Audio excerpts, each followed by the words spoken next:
अस्सलामुअलैकुम। Welcome to my YouTube channel learning with जी। आज हम molecular biology course MP 502T के लेक्चर नंबर 2 से स्टार्ट करेंगे। लेक्चर नंबर 1 जो है वो बेसिकली डेफिनेशन है पहले मोलिकुलर बायोलॉजी की, और उसके बाद हिस्ट्री है। तो वो आप लोग डिटेल में खुद देख लीजिएगा कि उसमें समझने वाला कुछ नहीं है, इसलिए हम लेक्चर नंबर 2 से डायरेक्टली स्टार्ट कर रहे हैं। लेक्चर नंबर 2 न्यूक्लिक एसिड्स के बारे में।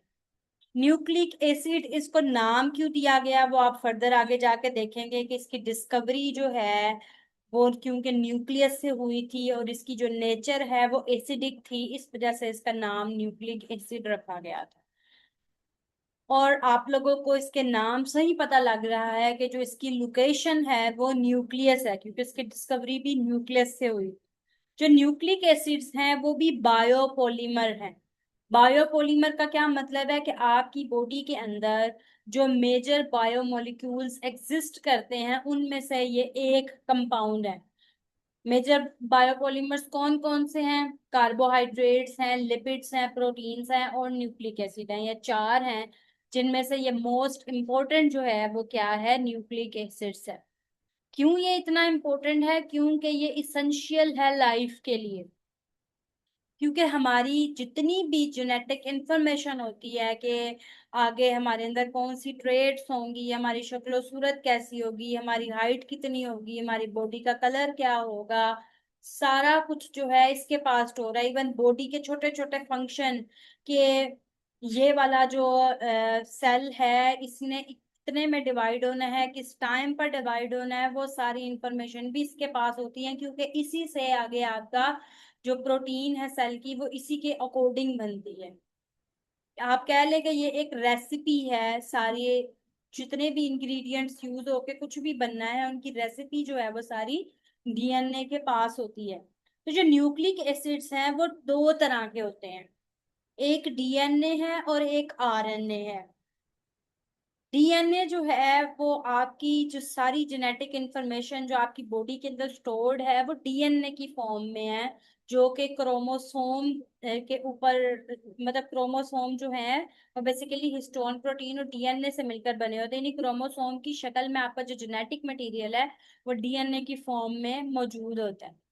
जो आरएनए है वो ट्रांसक्रिप्शन के प्रोसेस में बनता है और शॉर्ट लिव्ड होता है। यानी डीएनए से ही इंफॉर्मेशन लेकर आरएनए बनता है, लेकिन होता वो भी न्यूक्लिक एसिड ही है। इनमें मेजर फर्क क्या होता है? जो डीएनए है वो डबल स्ट्रैंडेड होता है, आरएनए सिंगल स्ट्रैंडेड होता है। और इनका नाम जो है वो डीएनए आरएनए क्यों रखा गया? जो डीएनए है वो स्टैंड करता है डीऑक्सी राइबोस न्यूक्लिक एसिड, और आरएनए है राइबोज न्यूक्लिक एसिड। यानी है दोनों न्यूक्लिक एसिड है, फर्क क्या है? एक में राइबोज शुगर डीऑक्सी है, यानी उसकी पोजीशन नंबर 2 पर जो कार्बन है उसकी एक ऑक्सीजन रिमूव हुई होती है। आगे मैं आपको डिटेल में जाके शक्ल भी इसकी दिखाऊंगी। और जो राइबोज शुगर होती है उसमें सेकंड पोजीशन वाला जो कार्बन है उसके पास ऑक्सीजन प्रेजेंट होती है, यानी उसकी ऑक्सीजन रिमूव नहीं हुई होती। तो ये फर्क है, इसलिए उन्होंने आपको बताया भी है कि ये डी ऑक्सी राइबोज है और ये राइबोज है। अब इनके जो मोनोमर्स होते हैं वो न्यूक्लियोटाइड कहलाते हैं। अब न्यूक्लियोटाइड क्या है? इसके लिए हम बेसिक बायोलॉजी कोर्स 101 है, वहाँ की एक छोटी सी डायग्राम जो है आप उसको देख लें। तो बेसिकली अगर आप देखेंगे ये कंपोनेंट आपके पास बना हुआ है, ये जो है ये नाइट्रोजनस स्पेसीज हैं। ये आपके पास ये फॉस्फेट ग्रुप आपको इधर नजर आ रहा है, ठीक है। और ये जो आपके पास रिंग है ये शुगर है, ठीक है। तो ये बेसिकली आपका जो स्ट्रक्चर पूरा प्रोटीन बना होता है डीएनए का वो ये है कि एक आपके पास फॉस्फेट ग्रुप, फिर नाइट्रोजनस बेस, और ये आपके पास शुगर। ये यहाँ से अगर आप लोग इतना पोर्शन अगर लें, सिर्फ इतना पोर्शन जितना मैंने यहाँ पर हाईलाइट किया है, तो ये आप लोगों का एक न्यूक्लियोटाइड है। यानी न्यूक्लियोटाइड के अंदर एक नाइट्रोजनस बेस, एक राइबोस या डीऑक्सी राइबोस शुगर और फॉस्फेट ग्रुप शामिल होता है, तो ये मिलके एक न्यूक्लियोटाइड बनाता है। और अगर ये जो न्यूक्लियोटाइड है इसके ऊपर से फॉस्फेट ग्रुप रिमूव हो जाए तो ये न्यूक्लियोसाइड बन जाता है। ठीक है। तो उन्होंने आपको बताया कि हर जो न्यूक्लियोटाइड है उसके 3 कंपोनेंट है। एक आपके पास जो है 5 कार्बन शुगर है, जो कि डीएनए के केस में डीऑक्सीराइबोज होगी और आरएनए के केस में राइबोज होगी। एक फॉस्फेट ग्रुप है और एक नाइट्रोजनस बेस है। अब वही उन्होंने आपको नीचे बात बताई कि जो शुगर है, अगर डीऑक्सीराइबोज है तो पॉलीमर डीएनए होगा, और अगर शुगर राइबोज है तो पॉलीमर आरएनए होगा। और ये सारे जो हैं, जब ये तीनों कंपोनेंट कंबाइन करते हैं तो इनको न्यूक्लियोटाइड कहते हैं, और ये न्यूक्लियोटाइड हैं इनको फॉस्फेट न्यूक्लियोटाइड भी कहा जाता है।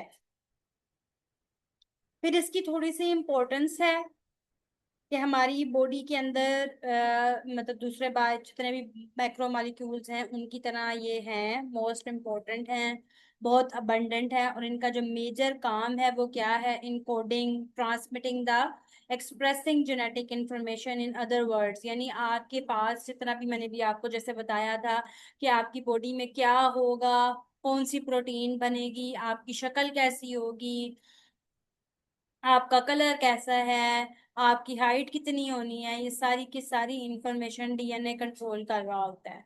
हर एक फंक्शन की उसके पास जीन होती है। तो वो, अब उसने, जो आप प्रोटीन भी बननी है, इंफॉर्मेशन डीएनए से आनी है। तो ये सारा जो काम है वो डीएनए का है, ये इसकी इंपॉर्टेंस है। तो इसलिए इसको हम कहते हैं कि ये strong transmitting hereditary genetic information है, जो कि आगे डीएनए से आरएनए बनता है, और आरएनए जो है आगे प्रोटीन बनाता है। अब डीएन जो न्यूक्लिक एसिड है वो फर्स्ट टाइम डिस्कवर किसने किए थे? फ्रेडरिक माइस्टर ने किए थे 1869 में। और उसने वो बेसिकली स्टडी, आप डिटेल में आगे जाके देखेंगे कि वो स्टडी न्यूक्लिक एसिड के लिए नहीं कर रहा था, बल्कि वो वाइट ब्लड ल्यूकोसाइट्स को स्टडी कर रहा था, उसमें से प्रोटीन देखना चाहता था। लेकिन उस आइसोलेशन के दौरान उसको एक ऐसा सब्सटेंस मिला जिसमें फॉस्फेट कंटेंट जो है वो काफी ज्यादा था, उसकी नेचर भी एसिडिक थी, तो वो प्रोटीन जैसे उसको नहीं लग रही थी। तो तब उसने देखा कि ये जो है वो कोई नई चीज है, कोई नया पॉलीमर मैंने इजाद किया है। तो उसने इसका नाम न्यूक्लिन उस वक्त रख दिया था, क्योंकि उसने न्यूक्लियस से डिस्कवर किया था, और बाद में उसको न्यूक्लिक एसिड कहा जाने लगा। अब थोड़ा सा आगे उन्होंने आपको बताया है डीएनए के बारे में। अभी जैसे हमने पढ़ा, डीएनए के पास क्या है? सारी जेनेटिक इंस्ट्रक्शन है। और ये जो डीएनए है, ये छोटे छोटे चंक्स इसके मिलकर एक जीन बनाते हैं। यानी एक सीक्वेंस होता है जो कि एक जीन बनाता है। जो जीन है वो एक स्पेसिफिक प्रोटीन की होती है, जिससे आगे प्रोटीन बननी होती है। और सारे का सारा जो हमारा डीएनए है वो इनकोडिंग नहीं होता। यानी हमारे पास जितना डीएनए है, सारे का सारा कोई प्रोटीन नहीं बनाएगा, बल्कि बहुत सा पोर्शन ऐसा है जो किसी भी प्रोटीन को कोड नहीं करता, लेकिन उसका जो रोल है वो रेगुलेशन में। अब आरएनए और प्रोटीन के साथ मिलकर जो डीएनए है वो लाइफ के लिए बहुत ज्यादा इंपॉर्टेंट है। इसके सब यूनिट न्यूक्लियोटाइड हैं, ये आप लोगों ने देख लिया। जो बैकबोन जो है इसकी शुगर और फॉस्फेट ग्रुप से मिलकर बनती है। और इसके जो 2 स्ट्रैंड्स हैं वो ऑपोजिट डायरेक्शन में होते हैं। अभी इसके लिए मैं आप लोगों को दोबारा से बेसिक बायोलॉजी कोर्स 101 का दिखाती हूँ। अगर आप इस पे देखें तो ये जो आपके पास बेसिक सा स्ट्रक्चर नजर आपको आ रहा है, ये डीएनए का स्ट्रक्चर है। और इसके 2 स्ट्रैंड है, ये आप देख रहे हैं, ये एक स्ट्रैंड है और ये दूसरा स्ट्रैंड है। ये एक दूसरे के ऊपर घूमे होते हैं। जैसे हम चुटिया करते हैं, अगर लड़कियां जो हैं वो जब चुटिया करती हैं, वो 3 डिफरेंट रोज बनाती हैं और उसको फिर वो इंटेंगल करती हैं। लेकिन वो 3 रोज होती हैं, ये 2 रोज से मिलकर बना हुआ है, कि ये 2 रोज हैं जो एक दूसरे के गिर्द ऐसे इंटेंगल्ड हैं, लेकिन ये ऑपोजिट डायरेक्शन में मूव कर रही होती हैं। इसलिए हम इसको कहते हैं एक पैरेलल स्ट्रैंड है, एक एंटी पैरेलल स्ट्रैंड है। अब वो आप आगे जाके देखेंगे, आपको मैं बताऊंगी कि 3 प्राइम एंड और 5 प्राइम एंड का क्या कॉन्सेप्ट है। लेकिन एंटी पैरेलल समझाने के लिए मैं आपको इतना सा बताती हूँ कि अगर ये वाला जो इसका एंड है ये 3 प्राइम एंड है, तो ये जो दूसरा स्ट्रैंड जो एंटी पैरेलल है, इसका ये वाला जो एंड है ये 5 प्राइम होगा। इसी तरह से ये अगर जो है वो, अगर अभी आपने देखा कि ये वाला स्ट्रैंड जो ऐसे चल के यहाँ पर आ रहा है, ये अगर 5 प्राइम है तो ये वाला 3 प्राइम होगा, ये 3 प्राइम है तो ये वाला 5' होगा, ठीक है। अब होता क्या है, अगर आप इसी स्ट्रक्चर को दोबारा गौर से देखें तो इसको अगर हम डायरेक्शन इसकी चेंज करें तो ये इस तरह से अरेंज हुआ है कि ये वाली जो बेस है ये है। अब इसकी साइड पर यहाँ पर शुगर है और नीचे यहाँ पर फॉस्फेट ग्रुप। अब अगर शुगर ऊपर वाली इसकी साइड पर है ना, तो वहां पर इसका जो, अगर आप इसकी शुगर को देखते हैं, इसके लिए हम आपके कोर्स में वापस जाते हैं, नीचे अगर आप देखेंगे,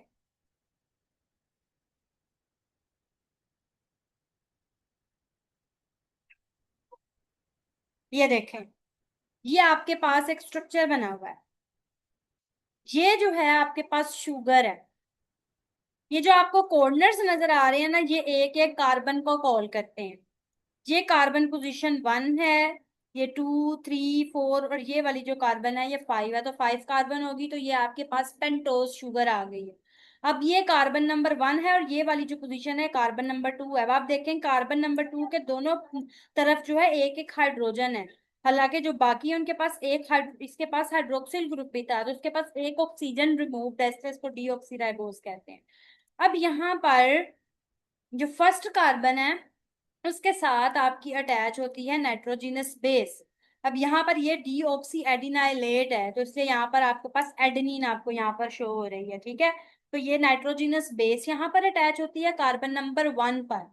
और ये आपके पास जो कार्बन नंबर 5 है, जो यहाँ पर रिंग के बाहर फ्री होती है, उस कार्बन नंबर 5 पर एक फॉस्फेट ग्रुप अटैच हुआ होता है। अब ये जो कार्बन नंबर 2 है, इसके पास तो कोई ऑक्सीजन नहीं है, तो ये बॉन्ड नहीं बना सकता।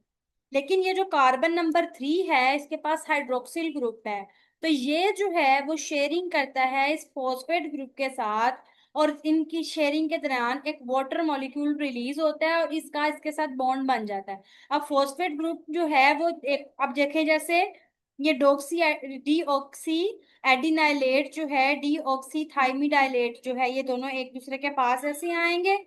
और इसका जो है ये वाली जो ऑक्सीजन है, ये वाला वो फॉस्फेट ग्रुप इसके साथ बॉन्ड बनाएगा और ये इसके नीचे इस तरह से अटैच हो जाएंगे।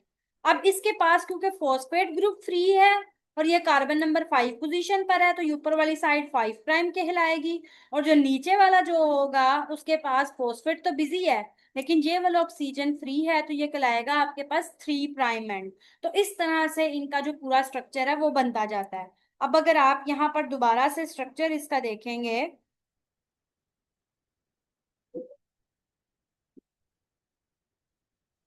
तो ये इसी तरह से बना हुआ है। अगर आप गौर करें, ये आपके पास ये जो फॉस्फेट है ग्रुप, ये कार्बन नंबर 5 के पास था, और ये कार्बन नंबर 4 है, ये कार्बन नंबर 3 है। अब ये वाला जो कार्बन नंबर 3 वाला कार्बन था, इसने दूसरे वाला जो ग्रुप था उसके फॉस्फेट ग्रुप के साथ बॉन्ड बनाया हुआ है। तो इस तरह से ये आपके पास 5' एंड है और ये वाला जो आपके पास एंड है ये 3' एंड है। तो इस तरह से जो स्ट्रैंड होते हैं उनको 5' और 3' कहा जाता है, और ये ऑपोजिट डायरेक्शन में होते हैं। इस तरह से ये बैकबोन बनती है। अब एक स्ट्रैंड की भी ये बैकबोन है, दूसरे स्ट्रैंड की भी ये बैकबोन है। अब वो बैकबोन जो है वो आपस में एक हाइड्रोजन बॉन्ड के जरिए जुड़ी होती हैं। ये जो लाइनें आपको नजर आ रही हैं ये हाइड्रोजन बॉन्ड्स हैं। अब जो डीएनए है या कोई भी जो न्यूक्लियो अगर हम न्यूक्लिक एसिड की बात करें तो उसके पास 4 तरह की बेसिस होती हैं। अब हम वापस यहाँ पर आते हैं, तो आप देखेंगे कि उन्होंने आपको बताया है, अच्छा ये तो हो गया कि ऑपोजिट स्ट्रैंड में रन करती हैं। और ये देखें मैंने कहा 4 टाइप के मॉलिक्यूल होते हैं जिसको न्यूक्लियर बेसिस कहते हैं। अब वो 4 टाइप कौन सी हैं? जो डीएनए है उसके पास एडेनिन है, गवानीन है, थाइमीन है और साइटोसिन है। और जो आरएनए होता है उसके पास थाइमिन नहीं होती, थाइमिन की जगह पर यूरासिल होती है। अब इनमें भी आगे टाइप्स हैं।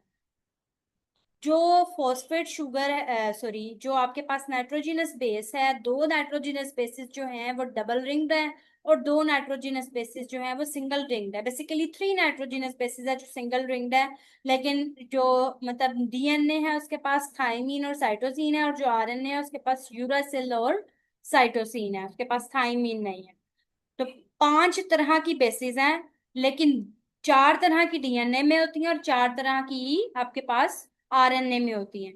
जो डबल रिंग्ड बेसिस हैं उनको प्यूरीन कहा जाता है, और जो सिंगल रिंग्ड होती हैं वो पिरिमिडीन कहलाती हैं। तो एडेनिन और गवानीन जो है वो प्यूरिन्स हैं, और थाइमीन, साइटोसिन और यूरासिल जो है वो पिरिमिडीन है। अब उन्होंने, जैसा भी मैंने आप लोगों को स्ट्रक्चर बताया था, तो उन्होंने क्या कहा है कि ये जो है आपके पास 4 न्यूक्लियोटाइड ये बैकबोन बनाती हैं और इंफॉर्मेशन को कोड करती हैं। अब जो जेनेटिक इंफॉर्मेशन है वो इन्हीं के अरेंजमेंट से पता चलती है। अब ये जो कोड है ये डीएनए से आरएनए में कन्वर्ट होता है, और वो जो आरएनए है वो फिर आगे से बनाता है प्रोटीन को। अब सेल के अंदर जो डीएनए है वो क्रोमोसोम की फॉर्म में अरेंज हुआ होता है। वैसे ये जो क्रोमोसोम है ये विजिबल नहीं होते, ये थ्रेड की तरह के होते हैं। और जब डिवीजन स्टार्ट होती है तो उस टाइम ये कम्पैक्ट स्ट्रक्चर बना देते हैं, तो तब आप उसको माइक्रोस्कोप के अंदर देख सकते हैं। तो इसलिए उन्होंने आपको बताया है कि ड्यूरिंग सेल डिवीजन जो है वो आपको ये क्रोमोसोम नजर आएंगे, और वो डुप्लीकेट करते हैं, क्योंकि अगली जनरेशन में जाना होता है तो डुप्लीकेशन होती है, तो उसको हम डीएनए रेप्लिकेशन कहते हैं, जिसमें डीएनए अपने जैसी कॉपीज बनाता है। और एक तो न्यूक्लियस के पास तो होता ही होता है जेनेटिक मटेरियल, लेकिन कुछ ऑर्गेनेलीज हैं जैसे माइटोकॉन्ड्रिया और क्लोरोप्लास्ट हैं, वो अपने पास एक्स्ट्रा डीएनए रखते हैं। और प्रोकैरियोट्स के पास तो आप लोगों को पता है कि ट्रू न्यूक्लियस नहीं होता, तो प्रोकैरियोट्स जो हैं उनका जो डीएनए है वो उनके जो साइटोप्लाज्म है उसमें ही बिखरा हुआ होता है, लेकिन वो एक स्पेसिफिक रीजन में होता है जिसको हम कहते हैं कि ये न्यूक्लियोइड रीजन है उसका। और अभी मैंने आप लोगों को पहले बताया था कि जो डीएनए है वो हिस्टोन प्रोटीन के साथ मिलकर ये क्रोमोसोम का स्ट्रक्चर बनाता है। मैं आप लोगों को थोड़ा सा इसका स्ट्रक्चर भी दिखाती हूँ। अगर ये बेसिक बायोलॉजी कोर्स 101 है, इसके अंदर उन्होंने आपको दिखाया हुआ है। ये देखें, बेसिकली होता क्या है, अगर आप देखें ये एक क्रोमोसोम है, ये क्रोमोसोम जो है ना इस तरह धागे धागे बने हुए हैं। अब इनको उन्होंने थोड़ा सा ओपन करके दिखाया कि ये इस तरह से धागे हैं, वो धागे भी जो है उन्होंने ऐसे इस तरह के फूल से स्ट्रक्चर बनाया हुआ है। ये जो फूल वाला स्ट्रक्चर है ना इसको सोलिनॉइड कहते हैं। अब ये जो आगे से स्ट्रक्चर्स है ना ये इस तरह स्टोन, इसको अगर आप फर्दर खोल के देखें, ये उन्होंने खोल खोल के आपको दिखाया हुआ है। बेसिकली यहाँ से ये शुरू हो रहा है। ये आपके पास जो एक लाइन है ये डीएनए है, और ये जो डीएनए है ये हिस्टोन प्रोटीन, ये आगे भी 4 तरह की, बेसिकली 5 तरह की हिस्टोन प्रोटीन होती हैं, उनके ऊपर ये डीएनए इस तरह से रैप होता है। अब ये रैप होने के बाद ये इस तरह से सोलिनॉइड से स्ट्रक्चर बनाते हैं, वो रैप होने के बाद फिर फर्दर इस तरह से अपने आप को रैप करता है। बेसिकली इसको हम कहते हैं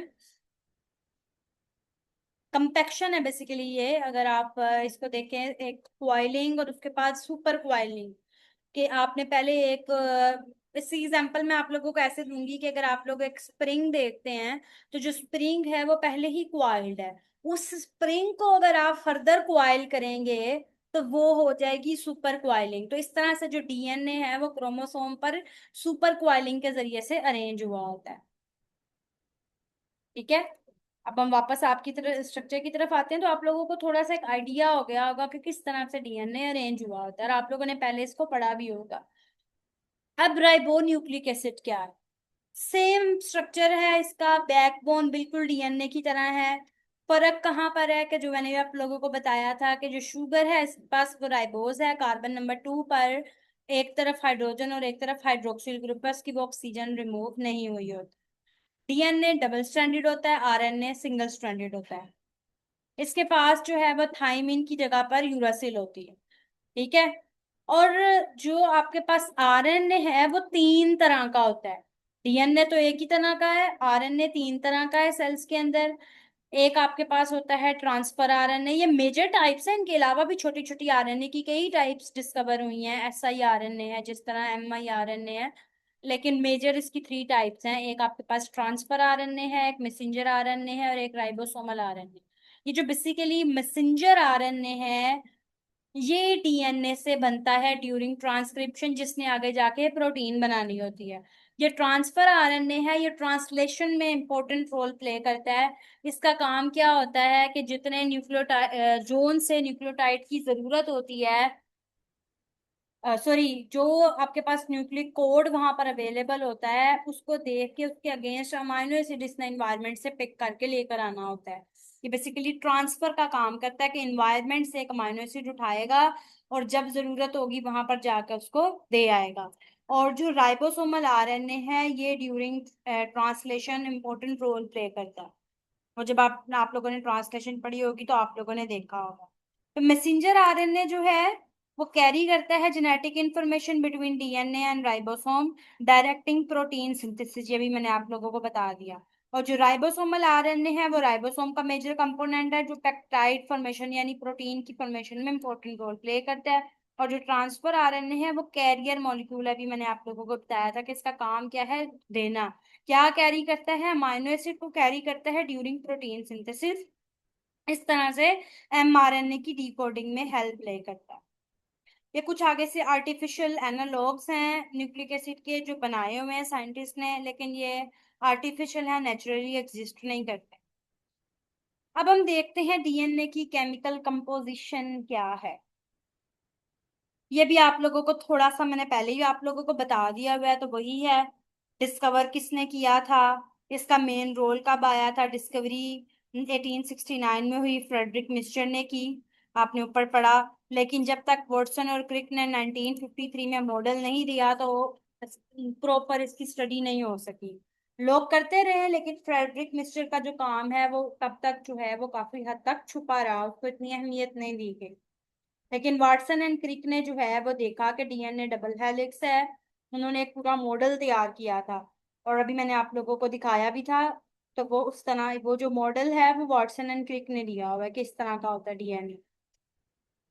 long chain of monomer nucleotide होते हैं और इन पर डीऑक्सीराइबोन्यूक्लिक एसिड होता है, फॉस्फेट ग्रुप होता है, 4 नाइट्रोजनस बेसिस हैं। और मैंने आप लोगों को बता दिया डबल रिंग को प्यूरिन कहते हैं, वार्डनिन और गवानीन है। ब्रिमिडीन जो है वो सिंगल रिंग्ड है, उसमें साइटोसिन और थायमिन आती है। और मैंने आप लोगों को बॉन्ड फॉर्मेशन का भी थोड़ा सा समझाया था, तो वही उन्होंने बताया कि कोवलेंट बॉन्ड बनता है। फॉस्फेट ग्रुप एक एक जो न्यूक्लियोटाइड बेस है उसका फॉस्फेट ग्रुप लिया जाता है और जो दूसरा है उसकी की जो शुगर है वहां का ऑक्सीजन होता है। इस तरह से ये इनका दरमियान में बॉन्ड बन जाता है। और इन्होंने आपको बताया कि बॉन्डिंग भी स्पेसिफिक है। जो एडेनिन है वो हमेशा थायमिन के साथ पेयर करती है और गवानीन हमेशा साइटोसिन के साथ पेयर करती है। एडेनिन कभी भी गवानीन के साथ या एडेनिन कभी भी साइटोसिन के साथ पेयर नहीं कर सकती। अब ये उन्होंने आपको शुगर बताई है कि राइबोज शुगर है और ये डीऑक्सी राइबोज शुगर है। मैंने आप लोगों को पहले ही बता दिया। ये उन्होंने अब आपके पास नंबरिंग भी कर दी है, 1 2 3 4 5। और ये कार्बन नंबर 2 पर आप देख रहे हैं कि ऑक्सीजन अवेलेबल है और यहाँ कार्बन नंबर 2 पर ऑक्सीजन अवेलेबल नहीं है। और नाइट्रोजनस बेस का भी उन्होंने बताया आपको, डबल रिंग को प्योरीन कहते हैं।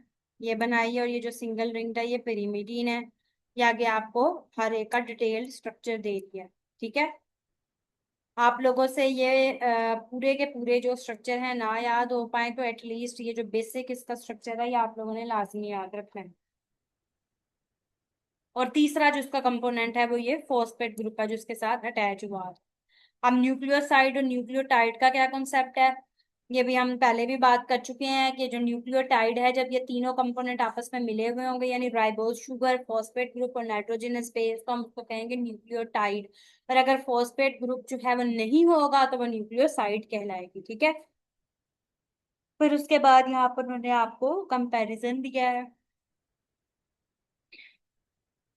ये थोड़ी सी इन्होंने आपको बताया है कि इसके जो एनालॉग्स हैं वो एंटी कैंसर और एंटीवायरल एजेंट में यूज होते हैं और इनकी माल फंक्शनिंग की वजह से कैंसर होता है। और जो न्यूक्लियोसाइड्स हैं इनकी आगे आपको एग्जांपल दे दी हैं। इनका बताया कि ये सेम ही है लेकिन क्या है कि उनके पास फॉस्फेट ग्रुप है, इनके पास फॉस्फेट ग्रुप नहीं है, इनके पास फॉस्फेट ग्रुप। और केमिकल कंपोजिशन भी आप लोगों को पता चल गई है कि इनके पास मतलब जब फॉस्फेट ग्रुप रिमूव हो जाता है तो आपके पास जो बाकी बचता है वो न्यूक्लियोसाइड है, जब फॉस्फेट ग्रुप रिटेन होगा तो वो न्यूक्लियोटाइड है।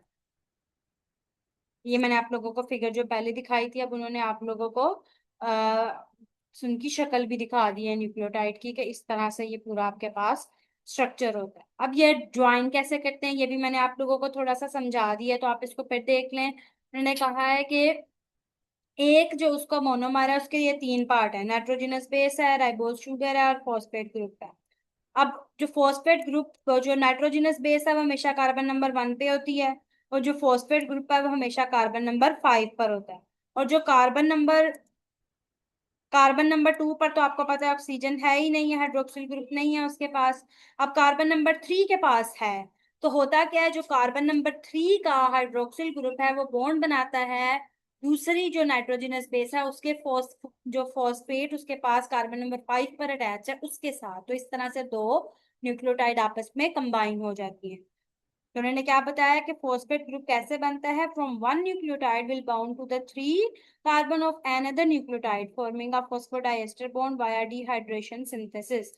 तो इस तरह से जो है वो सिंथेसिस 5 to 3 डायरेक्शन में होती है। तो ये अगर आप लोग देखें तो ये उन्होंने आप लोगों को दो बेसिस दिखाई हैं, ठीक है। अब इनका रिएक्शन किस तरह से होगा, ये 5 प्राइम एंड है इसका और ये 3 प्राइम एंड है। ये 3 प्राइम एंड के पास ऑक्सीजन प्रेजेंट है, और ये जो बेस है ये आई, और इसने इसका ये जो ओ एच था और ये वाला इसका ओ एच था, इस इनमें से एक वाटर मॉलिक्यूल रिलीज होगा और ये ऑक्सीजन का एक मॉलिक्यूल इनके अंदर शेयर्ड हो जाएगा। तो इस तरह से ये फॉस्फेट ग्रुप बन जाता है। तो ये 5 to 3 डायरेक्शन में इस तरह से सिंथेसिस होती है, एक वाटर मॉलिक्यूल रिलीज हो गया। इस तरह ये रिएक्शन, अब ये जो तीन दो इसके एक और आएगी और इस तरह से इसके ऊपर सॉरी इसके नीचे बाइंड करेगी, एक और आएगी इसके नीचे बाइंड करेगी, इस तरह से ये पूरी जो चेन है वो चलती जाती है, ठीक है। तो आप देख रहे हैं 5 3 5 3 5 3, तो इस तरह ये इसका 5 प्राइम एंड है, ये 3 प्राइम एंड है, तो इस तरह से ये बैकबोन बनती जाती है। इस तरह दोनों बैकबोन्स बनेंगी और उसके बाद जब वो दोनों एक दूसरे के करीब आएंगी तो इनके दरमियान में हाइड्रोजन बॉन्ड बनेगा। जो साइटोसिन है वो गवानीन के साथ 3 हाइड्रोजन बॉन्ड बनाता है, और जो एडेनिन है वो थाइमीन के साथ 2 हाइड्रोजन बॉन्ड बनाती है। इस तरह जो जीसी बॉन्ड होता है नहीं गवानीन और साइटोसिन का, वो स्ट्रॉन्ग होता है क्योंकि उसमें 3 हाइड्रोजन बॉन्ड है, और जो एटी होता है वो थोड़ा वीक होता है क्योंकि उसमें 2 हाइड्रोजन बॉन्ड्स होते हैं। अब हम बात करते हैं डीएनए के स्ट्रक्चर की। जो डीएनए है अभी मैंने आप लोगों को बताया था कि फर्स्ट टाइम किसने डिस्कवर किया था, फ्रेडरिक मेस्टर ने। वो स्टडी क्या कर रहा था, उसका जो प्लान है वो ये था कि करेक्टराइज करे और आइसोलेट करे प्रोटीन कंपोनेंट को ऑफ न्यूक्लियोटाइड्स। उसने क्या किया, उसने जितने सर्जिकल क्लिनिक थे उनको सर्च किया और वहां से पस कोटेड पेशेंट बैंडेजेस लिए, और उसने उनको उसका प्लान था उसको वॉश करे, अंदर से ल्यूकोसाइड सेपरेट करे। उसने वही बिल्कुल काम किया। काम करने के बाद उसको क्या पता लगा कि जो उसको कंपाउंड मिला है, एक सब्सटेंस मिला है, उसकी केमिकल प्रोटीन प्रॉपर्टीज प्रोटीन से डिफरेंट है, उसमें फास्फोरस कंटेंट बहुत ज्यादा है, उसकी प्रोटियोलिसिस भी नहीं हो रही। तो फिर उसने कहा कि उसने नई चीज डिस्कवर की है, ठीक है। तो उसने उसको एक ग्रुप ना कहा, उसने कहा ये न्यूक्लियंस हैं, ठीक है। लेकिन 50 साल तक उसकी डिस्कवरी जो है वो इतनी नहीं अर्न हुई। उसके बाद ये लिवेन जो है, ये भी फ्रेडरिक मेस्टर के बाद ये लिवेन भी स्टडी कर रहा था। ये भी स्टडी करता रहा, उसने फिर अपने कैरियर के दौरान देखा कि एक ऐसा सब्सटेंस होता है जिसमें मेजर ये 3 कंपोनेंट्स होते हैं जो भी हम पढ़ चुके हैं, न्यूक्लियोटाइड है, सॉरी एक राइबोज शुगर या डिऑक्सी राइबोज शुगर है, और एक फॉस्फेट ग्रुप है, और एक नाइट्रोजनस बेस है। तो वो सारा उसने मतलब देखा उसने, लेकिन उसको ये नहीं पता था कि ये किस तरह से एक दूसरे के साथ अरेंज होती हैं, क्या करती हैं। फिर लेकिन इसको ये पता चल गया कि ये इस तरह से बेसिस होती हैं जो इस तरह से अरेंज हुई होती हैं, लेकिन क्या अरेंजमेंट है वो उसको नहीं पता था। उसने ये बताया कि ये बेसिस है। फिर उसके बाद चारगफ आया। चारगफ ने क्या देखा, उसने ये देखा कि जो साइटोसिन और गवानीन है, मतलब उसने न्यूक्लियोटाइड के ना नंबर बेसिकली देखे। तो उसने देखा साइटोसिन और गवानीन के नंबर तकरीबन सेम होते हैं, और जो यूरस सॉरी जो थाइमीन है और एडेनिन है उनके नंबर तकरीबन सेम है। आइडियली पिरिमिडिन और प्यूरिन दोनों एक जितनी है, लेकिन जो एग्जैक्ट नंबर है वो एडेनिन जितने ही थायमीन के और साइटोसिन जितने ही गवानीन के, तो उसने बताया, उसने ये कहा कि ये दोनों इकट्ठे पेयरिंग करते हैं, पर अभी भी उसको डीपली इस चीज के बारे में नहीं पता था, पर उसने ये नंबर जो है वो उसने दिया। फिर उसके बाद ये उसने देखे हैं, या आप लोगों ने खुद डिटेल में देखना, मैं आप लोगों को एक ओवरव्यू दे रही हूँ। फिर उसके बाद ये साइंटिस्ट थे रोजालिन फ्रैंकलिन और मॉरिस विल्किन, इन्होंने फर्स्ट टाइम एक्सरे डायफ्रैक्शन से स्टडी किया, उनको पता लगा कि जो डीएनए है उसने हेलिकल स्ट्रक्चर अपनाया होता है। अब इन सारी फाइंडिंग्स को जहन में रखते हुए वाटसन और जो क्रिक थे, उन्होंने एक स्ट्रक्चर बनाया, एक उन्होंने मॉडल बनाया और उन्होंने बताया कि किस तरह का होता है ये स्ट्रक्चर। तो आज जो आप लोगों के सामने एक फिगर शो की जाती है वो वाटसन और क्रिक का बताया हुआ मॉडल है। तो मैंने आप लोगों को मेन डिस्कवरीज बता दी हैं, वो पढ़नी आप लोगों ने खुद ही है। तो बेसिकली जो आप डिटेल में पहले समझ चुके हैं वही स्टेप बाय स्टेप किस तरह से डिस्कवरीज हुई वो इसके अंदर बताई गई है। उम्मीद है आपको समझ आई होगी। अगर आपकी कोई क्वेरी है तो आप कमेंट सेक्शन में पूछ सकते हैं। अब यहाँ पर जो स्ट्रक्चर मैंने आप लोगों को बेसिक बायोलॉजी कोर्स में से दिखाया था तो वही उन्होंने आप लोगों को दिखाया, लेकिन जरा बेहतर वे में दिखाया हुआ है कि आप देख रहे हैं कि ये किस तरह से स्ट्रैंड रन कर रहे हैं और एंटी पैरेलल डायरेक्शन में। अगर यहाँ पे 5 प्राइम एंड है तो वहां पर 3 प्राइम एंड पे है, और ये दरमियान में नाइट्रोजनस बेसिस हैं। देख रहे हैं एडेनिन ने थाइमीन के साथ बॉन्ड किया हुआ है और गवानीन ने साइटोसिन के साथ बॉन्ड किया हुआ है। अब आप लोगों को अगर मेरा लेक्चर पसंद आया है तो इसको लाइक करें और मेरे चैनल को सब्सक्राइब करें। Thank you so much for watching. Allah Hafiz.